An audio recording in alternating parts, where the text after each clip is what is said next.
வணக்கம்.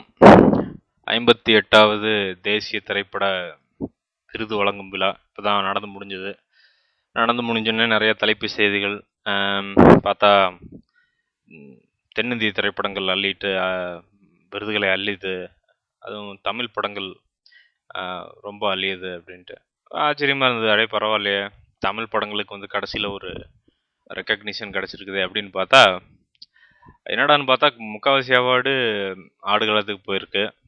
தென்மேற்கு பருவக்காற்றுக்கு சரண்யாவுக்கு தந்திருக்காங்க. எந்திரனுக்கு ஸ்பெஷல் எஃபெக்ட்ஸு, ப்ரொடக்ஷன் டிசைன் அதுக்கு தந்திருக்காங்க. அப்புறம் வழக்கம் போல் அந்த டாக்குமெண்ட்ரி டைப் ஆஃப் படங்கள் அதுக்கு விருது.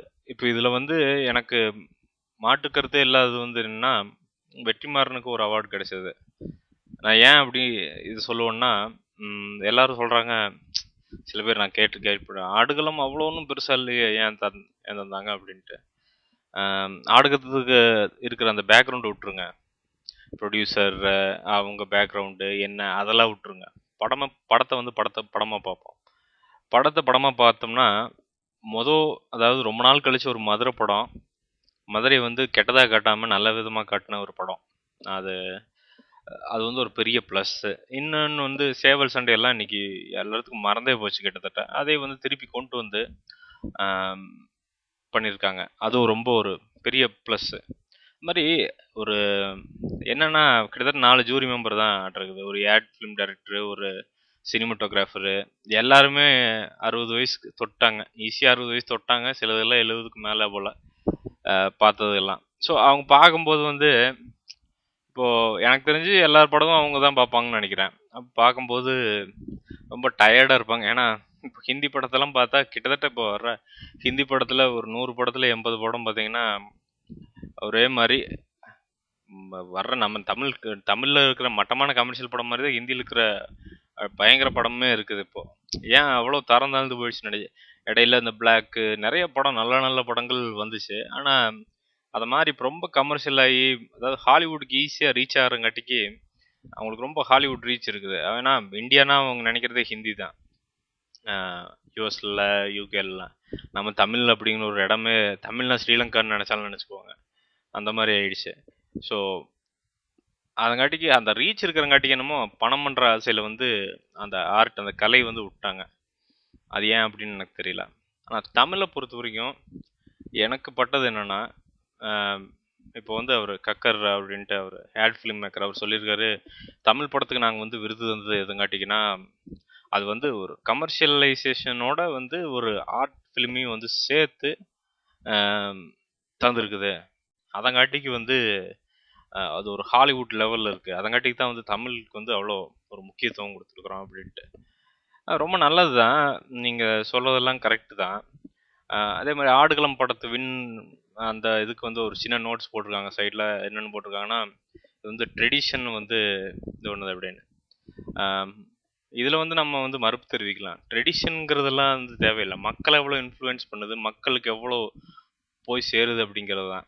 அந்த விதத்தில் பார்த்தீங்கன்னா, இப்போ அங்காடி தெரு, மதராசப்பட்டினம், யுத்தம் செய், இதுக்கெல்லாம் ஏன் அவார்டு தரலன்னு எனக்கு தெரியல. ஜூரி பார்க்க மறந்துட்டாங்களா, இல்லை வந்து பார்க்கும்போது இது பாதிலே எங்காவது தூங்கிடுச்சா ஜூரியை, என்னன்னு தெரில. அங்காடி தெருவுக்குள்ளே கிடச்சிருக்கணும் படம். இப்போ அது நல்ல படம். அது நிறைய மாற்றங்கள் இங்கிருந்து லெட்டர் எழுதி போட்டேன். எனக்கு முதல்ல ஒரு பெரிய வருத்தம் என்னன்னா, ஹிந்தி எல்லாம் தமிழனே இங்கே கிடையாது. 4 பேருமே நீங்கள் ஹிந்திக்காரங்க. உங்களுக்கு தமிழனோட டேஸ்ட் என்னன்னு ஃபஸ்ட்டு தெரியுமா? அதாவது இப்போ எலெக்ஷன் போல் ரிசல்ட் வந்து ஹிந்தி சேனல்களில் கணிச்ச மாதிரி தான். எதுவுமே கிட்டத்தட்ட கரெக்டாக கணிக்கல. ஏன்னா நம்ம மனநிலை என்ன, நம்ம டைப் என்ன, நம்ம சிந்தனை என்ன அப்படிங்கிறதே வந்து நிறைய பேருக்கு தெரியாது. ஸோ 4 பேர் இருக்கிற இதில் வந்து நீ 4 பேருமே ஹிந்தி டாமினன்ட், அதாவது ஒரு ரீஜனுக்கு இருக்கிறீங்க. சரி, ரைட்டு, நீங்கள் வந்து ஒரு பரந்த மண்பான்மையோட தமிழ், கன்னடம், தெலுங்கு, மலையாளத்துக்கு எல்லாம் அவார்டு தர்றீங்க, அதெல்லாம் ஓகே தான். பட் அது தமிழ் தெலுங்குலேயே வந்து கரெக்டாக சூஸ் பண்ண தெரியணும். ஏன்னா இது வந்து ஒன்றும் மிட்டாய் வாங்குற இது இல்லை. சரி, ஒரு மிட்டாய் கீழே விழுந்துருச்சா இன்னொரு மிட்டாய் வாங்கிக்கலாம் அப்படிங்கிற மாதிரி ஒவ்வொருத்தவங்களோட வாழ்க்கையோட உழைப்பு. இப்போ ரத்னவேலுவெல்லாம் பார்த்தீங்கன்னா, ராண்டி சினிமாட்டோகிராஃபர் எந்திரனுக்கு அவர் ரொம்ப வருத்தப்படுறாரு. என்னன்னா, ரொம்ப உழைப்பு போட்டானே, நிறைய இதுக்கு மேல என்னால் உழைக்க முடியாத அந்த அளவுக்கு உழைச்சேன் நான். வேற படத்துலலாம் கூட நான் பண்ணியிருக்கேன், ஆனால் இந்த மாதிரி உழைச்சதே கிடையாது. எனக்கு சினிமாட்டோகிராஃபர் அவார்ட் கிடைக்கும்னு நினச்சேன், ஆனால் கிடைக்கவே இல்லையே அப்படின்ட்டு கொஞ்சம் வருத்தமாக தான் இருக்குது. ஏன்னா கடின உழைப்பை பார்க்கணும், உங்கள் டெக்னாலஜி டெக்னிக் எந்த அளவுக்கு யூஸ் பண்ணியிருக்காங்கன்னு பார்க்கணும். அதெல்லாம் எப்படி சும்மா உட்காந்துட்டு இவங்க பாட்டுக்கு ஒரு பக்கமே கொடுத்தது வந்து ரொம்ப தப்பு எனக்கு தெரிஞ்சு. ஆடுகளத்துக்கு அவார்டு கொடுக்கறது ரொம்ப சிறந்த ஒரு விஷயம்தான். ஒரு பெஸ்ட் டைரக்டர் இல்லை பெஸ்ட் ஆக்டர் ஒரு நல்ல ஒரு தலை சிறந்த ஒரு அவார்டு கொடுத்துட்டு அதை பிரித்து இன்னும் 2-3 பேர் தந்துக்கலாம். ஏன்னா ரெக்கக்னிஷன் பண்ணுறதுக்கு வந்து இவங்கெல்லாம் வந்து அவங்கள விட இவங்க எந்த இதையும் வந்து கம்மியாக பண்ணிடல. இப்போ ராண்டியோ இல்லை வந்து நம்ம வசந்த பாலனோ இல்லை வந்து விஜயோ மதராசப்பட்டினம் இயக்குனர் விஜயோ அவங்கெல்லாம் வந்து எந்த விதத்துலையும் வந்து கம்மியாக பண்ணிடல. யுத்தம் சி மிஸ்கினோ, ஏன்னா அதெல்லாம் மெட்ராஸ் பத்தினத்துலாம் அந்த செட்டெல்லாம் பார்த்து ஆச்சரியப்பட்டாங்க. சாப்பு சில்லுக்கு வந்து செட்டு ஃபியூச்சரிஸ்டிக்காக இருக்குது அப்படின்னு சொல்கிறப்போ நீங்கள் மெட்ராஸ் பட்டினத்தோட அந்த ஆர்ட் டைரக்டருக்கு கொடுத்துருங்க. ஏன்னா அது ஒரு அந்த பார்ட்டு, அதாவது இந்த சென்னையினுடைய அந்த 1900 அந்த சுதந்திரத்துக்கு 1947 இதுக்கு அந்த இது வந்து அப்படியே ரிஃப்ளெக்ட் பண்ணுச்சு. கிட்டத்தட்ட 90% ரிஃப்ளெக்ட் பண்ணுச்சு. ஸோ இதுக்கு நீங்கள் கொடுக்குறீங்கன்னா அதுக்கும் கொடுக்கணும். ஆக என்னுடைய வேண்டுகோள் என்னன்னா, நான் யாருமே இல்லை வேண்டுகோள் வைக்கிறதுக்கு, பட் என்னுடைய ஒரு தமிழ்னா என்னுடைய வேண்டுகோள் என்னன்னா, ஒரு ஜூரி இருக்கிறப்போ அதுக்கான ஒரு கரெக்டான ஒரு காம்ப்ளெக்ஸான ஒரு மெத்தடு கொண்டு வரணும். எப்படின்னா தமிழர்களும் உட்காந்துருக்கணும். இப்போ மலையாளம்னா மலையாளத்துக்கான ஆட்கள் 4 பேர் அங்கே உட்காந்துருக்கணும். தெலுங்குனா தெலுங்குனுக்கான ஆட்கள் 4 பேர் உட்காந்துருக்கணும். எல்லாரும் வந்து அவங்கவுங்க ஸ்டேட்டை ரெப்ரசன்ட் பண்ணணும். இதில் எல்லாரும் வந்து நடுநிலையாளர்களாக இருக்கணும். ஏன்னா இது வந்து காசு சம்பாதிக்கிற விஷயம் கிடையாது. 2.5 லட்சம் தராங்க பெஸ்ட்டு ஆக்டர் இதுக்கெல்லாம், மிச்சத்துக்கு 50,000 அவ்வளோதான் தர்றாங்க. ஸோ இது காசை பற்றினது கிடையாது. ஒரு பெரிய கௌரவம். அதங்காட்டிக்கு நடுநிலையாளர்கள் உட்கார வச்சு அவங்களுடைய கருத்தெடுத்து அந்த கருத்துக்களை எல்லாம் வடிகட்டி கடைசியில் மேலே இருக்கிறவங்க வந்து கிட்டத்தட்ட எல்லா ஸ்டேட்டையும் ரெப்ரசன்ட் பண்ணுற மாதிரி ஒரு பெரிய ஜூரி, 4 பேருக்கு 8 பேர் போடு, 10 பேர் போடு, நல்ல ஹீட்டட் டிஸ்கஷன் நடந்து அதுலேருந்து வெளியே வரட்டும். அதை விட்டு போட்டு 4 பேர் அவங்க சும்மா அவங்க சிரிக்கிறத பார்த்தாவே கொஞ்சம் சில விஷயம்லாம் கோவம் தான் வருது. ஏன்னா ரொம்ப இப்போ ஒரு லெவலுக்கு மேலே வந்து ரொம்ப படத்துலேயே ஊறி போனவங்க, இல்லை வந்து இந்த 60 வயசு தாண்டினவங்க, அதுக்கு நான் வயசை வந்து குறைச்ச மதிப்பில்லை நான். பட் அவங்களுடைய அந்த வளர்ப்பு எல்லாமே இருக்குது, இது நம்ம உணரவே முடியாதுங்கிறேன் நான்.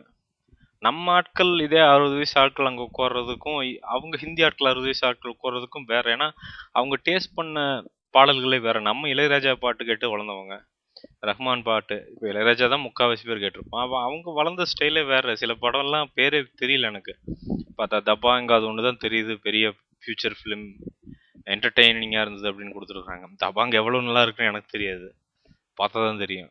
ஏன்னா அதை பார்த்தாலும் மொழி புரியாது. அங்காட்டிக்கு இந்த பார்ஷியாலிட்டி எல்லாம் தயவு செஞ்சு கலையணும். இது நேஷனல் அவார்டு.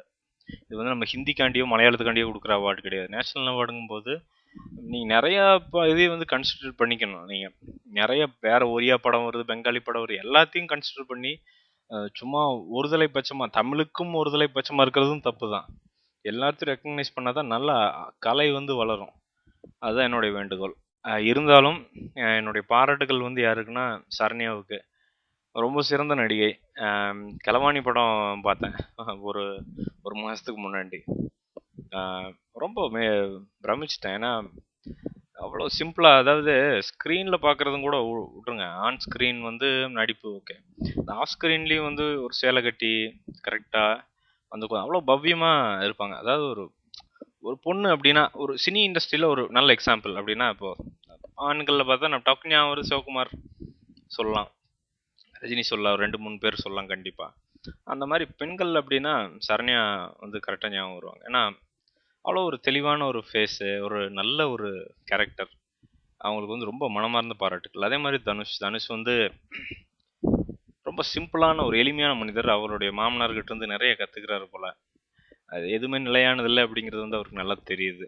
எந்த ஆடம்பரம் பந்தா இல்லாமல் வாழ்க்கையை வந்து ரொம்ப வாழ்கிறவர். செல்வராகனுடைய தம்பி, செல்வராகவன் எப்பேற்பட்டாலும் எனக்கு நல்லா தெரியும். நல்ல ஒரு சாதாரண என்ன மாதிரி இருக்கிற ஆளை கூட என்கரேஜ் பண்ணுற ஒரு ஆள். அப்போ யோசிச்சுக்குங்க, ரொம்ப ரொம்ப நல்ல மனம் படைத்தவர்கள். அதங்காட்டிக்கு வந்து அவங்களுக்கெல்லாம் அவார்டு கிடைக்கிறது வந்து தப்பே இல்லை.